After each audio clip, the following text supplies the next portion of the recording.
look silly. Did you have a good day today, Bruce? Yeah, I did think so.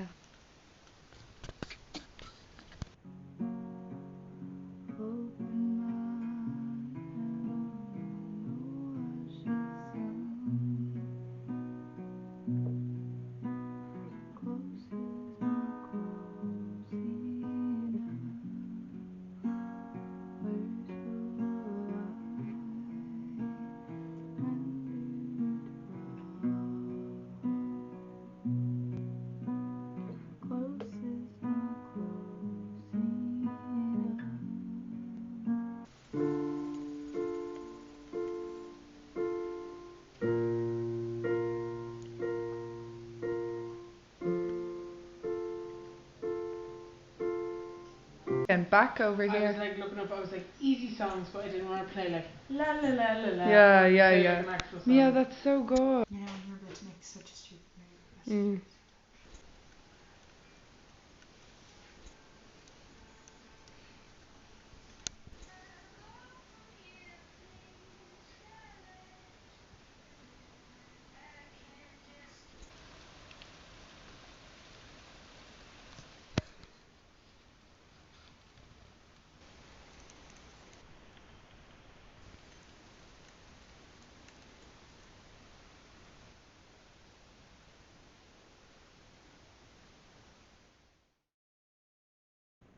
I'm 6 months sober, and the thing I just did was so correct. I'm 6 months sober, excluding that one time where I posted a video and I was like, I drank last night. I'm just not counting that because it's more fun to say I'm 6 months sober, and I don't even count from, you know what I'm saying? Which is like crazy, and I've reached all these milestones through being sober. Like my first time doing a gig when I was sober, I was so nervous because I usually like get really drunk because like me performing on stage is so like unnatural for me. Like it's like so scary for me. It's like the opposite of what, like I'm an introvert and I get really scared with big crowds, and it's not even as well like if I'm headlining a gig and there's loads of people there, it's like overwhelming because there's so many people like looking at me and there's so many people there anyways, and um and I get really nervous talking to people, and so I drink for that reason as well because I get really socially drained. But I did a gig. This was me supporting, and it was in Dublin, so it was a grand. But this was me, yeah. And it was small, so it was fine. But it was my first gig sober, and I was shit. Like I was so fucking afraid. Like I was probably like one of the most nervous I've ever been because I literally just used to just get so drunk and then go on stage and sing. But yeah, I did that, and then I also had my first headline in London, which was my first headline in London, full stop. But it was my first headline in London that I was sober. My first headline, sober headline. So people were there for me. People would have been talking to me a lot more, and I I was so happy first of all because it sold out, and also everyone was so nice and it was so cool. But it's so nice doing a headline where people are there for you and the people that get it are there watching you and appreciating you, and that's how I felt. I felt really seen and really loved. But guys, like it's actually being sober, if you like need someone to tell you, it's literally the best thing I've ever done, like for myself in my life. It's the best decision I've ever made. It's actually just so good because I'm so much happier, and I don't like you actually don't need like I don't want alcohol at all. Like I have no desire to drink alcohol at all. Um and if I ever get that, it's quickly like debunked, if you know what I mean, like as an illusion, you know what I mean? And I'm able to see things so much more clearly now. And I'm just like, there's literally no point in drinking. Like, there's actually no point in it. Like, I just see it as that now, and I'm so much happier, and I have such a better relationship with myself. And yeah, I'm just happier. I haven't like had many depressive episodes or like really like it when I experience something when I experience overwhelming pain, it almost feels like you're working out and you know it's going to stop, but you keep going. Do you know what I'm saying? Instead of just like, I can't see out of it or beyond it. I feel like I can see beyond my pain and like manage things better. My social skills are better, 100%. I'm able to like, the other night, me and my sister and my friend we went out dancing, and like I was just dancing like, so I didn't care at all. I was just dancing and having such a good time. And like I get awkward sometimes, but it's just that I know I'm so confronted with what I want all the time. So it's like, if I don't want to be there, I just go, or I persevere and then I gain social skills and stuff like that. And also, like, I was out that night last weekend, I was out till 3 a.m. Like, I stay out. Also, I went out in London, we stayed out till like 4 a.m. in London, and I was just sober the whole time. Everyone else was drunk. I was sober.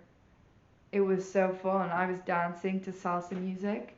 I get like when it's like 3 a.m., everyone's drunk. I don't get irritated, but I get awkward because when people are drunk, they think everything's really funny, and you're not in on the joke if you're sober because it's only funny if you're drunk. So I get awkward because they're telling me these jokes and I can't fake laugh. It's like I have to fake laugh a lot to get on the buzz. Do you know what I'm saying?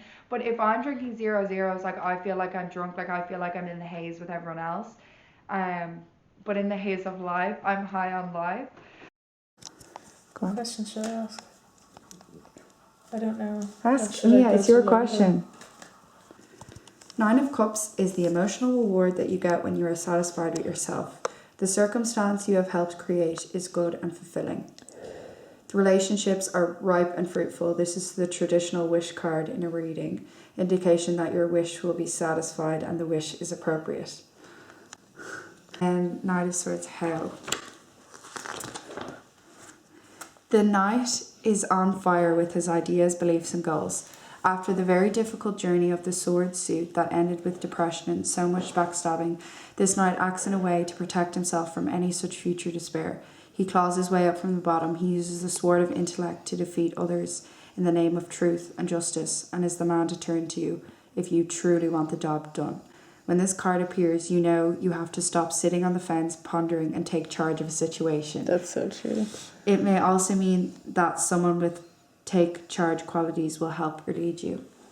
That's so cool. That's like so crazy how like it literally said your wish is appropriate, and then this is like someone will help you, or you'll just have to help yourself. Congratulations. The Six of Wands announces that the victory is yours. You have won that power struggle and can now be open to positive communication. Let your mind as well as your ears be receptive to good news and be ready to act upon it. Show me. The High Priestess. Okay, that's cool. The appearance of High Priestess is our impetus to begin the search for knowledge. She gives us the confidence that ancient truth, wisdom, ancestral memories, and esoteric mysteries are there for us to find. I'm gonna cry. It's so funny.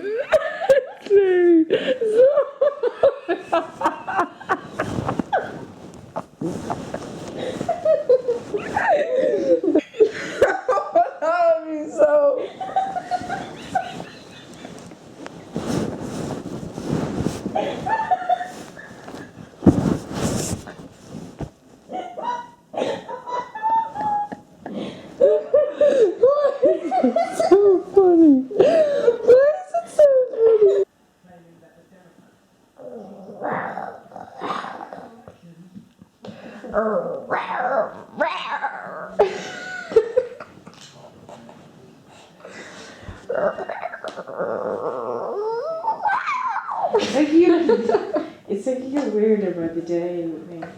I don't know if I like it or not. You're slowly getting onto my bus. Oh yeah, I Like am. of things that Well, I'm just late to everything. I know. Hi guys, me and Mia, I'm gonna do a vlog. Yeah, that's okay. Me and Mia are getting ready for the Friends of Dorothy gig. Yeeg.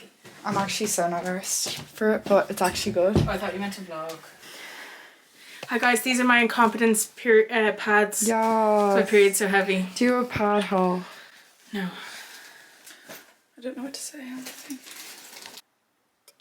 Is it everywhere? It's crazy you're putting on it without a mirror. I didn't even notice that. Is it everywhere? No. Oh, okay. Oh, me and Mia are having a fight. What? I'm only messing. Fucking hell. I'm only messing. Oh, I'm driving her up the wall. I'm not. You're not. I'm only messing. You don't have to reassure me. I'm only joking. You're fucking getting no reassurance.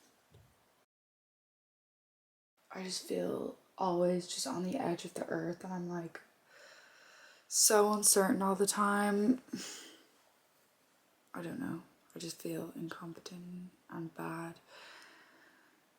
because I'm not getting the external validation that I want.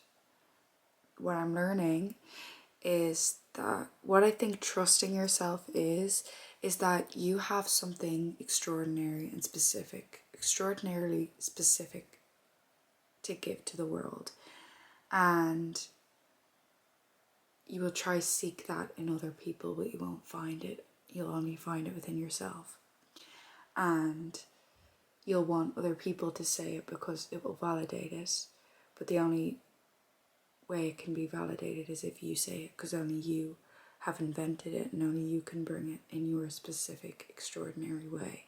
And I think that's for everyone in their own way, that they have something extraordinarily specific to bring. And if you trust yourself, others will trust you. And if you trust yourself, then others will trust themselves. And I think that I find that there's like a huge missing gap between me and other people. I feel so different from other people. I find it so hard to connect with people in a way that is personal. I rarely personally connect with people, I feel. And I feel like tired when I talk to people most of the time. Like it's too tiring for me because I just find all the conversations so repetitive and boring. And I'm constantly searching for someone who's like myself, and because I want to feel validated in who I am. But what's extraordinary about yourself is that there's no other person that is you, and that you have to be you because no one else is going to be you. I just want someone to be like, live out your dreams. I will help you. This is how you do it. You should do it. Yes, yes, yes, yes, yes, yes, yes, you should do it. Even though it's crazy, you can do it because you can do anything you set your mind to. That's what I want someone to say to me. But I have to say it to myself because that is the whole gamble in loving and trusting yourself. And I've chosen this way to live, and I shall live it. And I shall be bold, and mighty forces will come to my aid. But it's so scary. I'm on the floor because my camera's charging, but well, this is Mia's camera. I've been waking up at like 7 for the past week, but then this weekend which is so good for me, like going to sleep at 9 or 10 and then waking up at 7 or 6 is like, I feel so happy, and I just recommend it if anyone like wakes up feeling shit or like depressed, because I will wake up feeling really bad, but when I wake up like before it's bright outside, it makes me so happy because it's so silent and calming. And I've never like identified with being a morning person, but I think I actually am a morning person. I just like silence in the morning. I don't like to talk to anyone in the morning, and I feel like when you wake up at 6, then you're just like, it's silent, the whole world is silent, and like I get to just like be with myself. It's so much like less lonely because I feel like there's a solitude in like late night, and then there's a solitude in the early morning, and I feel like the one at late night, it's like there's like a mania to it, or like a chaos to it that like is like unsettling and like lonely. And basically just this past weekend I haven't been able to sleep because I'm just like anxious about my life, like all the time. I just feel like really rejected all the time. So this morning I woke up at like 10:30 because I didn't sleep last night. I keep going on my phone before bed as well, which is so bad, but it's because I'm trying to escape my anxiety and my loneliness. So I'm just going on TikTok because I re-downloaded TikTok, which is crazy thing to do because it's just dangerous. But like basically I'm obsessed with Carrington. Like I'm obsessed with him and I need him so bad. Like I actually just need him so bad because he's so hot and he's so funny. But anyways, I'm like obsessed with that. Like I'm just like so like that for some reason, like a child. But anyways, like that's my critically online. Like I'm obsessed with like LA TikTokers. I've been loving walking my dog, like because I'm just like I'm actually not ours, but I've changed my route, so now I go to a park and it's like so nice. I think I like prefer walking my dog in winter, but anyways, just because I love the leaves and like I listen to an album or like poetry and it's so nice. Or when I get to the park I just take off my earphones and listen and it's so calming and nice. And I'm so happy that I'm enjoying that. And then I made my coffee and I make my coffee with, it's black with a teaspoon of butter in it every morning. Which is crazy, but you actually just need to try it because I saw it in a movie and I was like, and then I was like, that actually sounds so nice, and it actually is.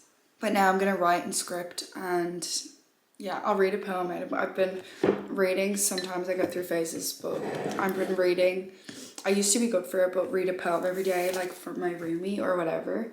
But I like to read out of my roomie. I always like put these poems on my Instagram, if anyone was wondering where they're from. It's this book. The oldest thirst there is. Give us gladness that connects with the friend, a taste of the quick, you that makes a cypress strong and jasmine jasmine. Give us the inner listening that is a way in itself, and the oldest thirst there is. Don't measure it out with a cup. I am a fish, you are the moon. You cannot touch me, but your light can fill the ocean where I live. You cannot touch me, but your light can fill the ocean where I live is like lit. Anyways, and tonight I'm going to the movies because that's all I do. All I do is go to the movies. Literally all I do is go to the movies. It's the only thing that's fun. And then sometimes I'll be like, I'll go out for a pint and go to the pub. I actually just fucking hate going to the pub. And English and Irish culture is just like going to the pub, and I find it so boring and depressing because you're just sitting like, and even when I did drink alcohol, it was so boring. Imagine this.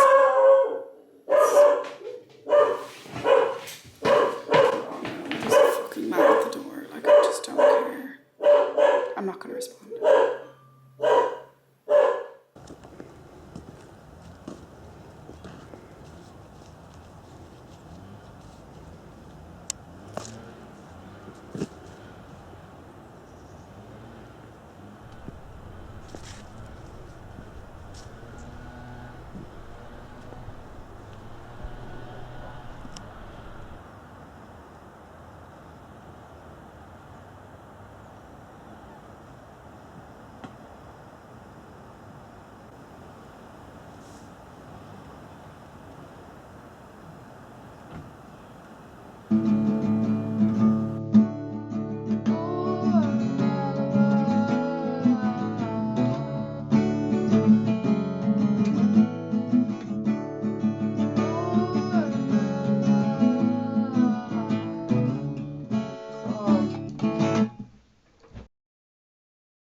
Guys, I'm so happy because it's like I woke up at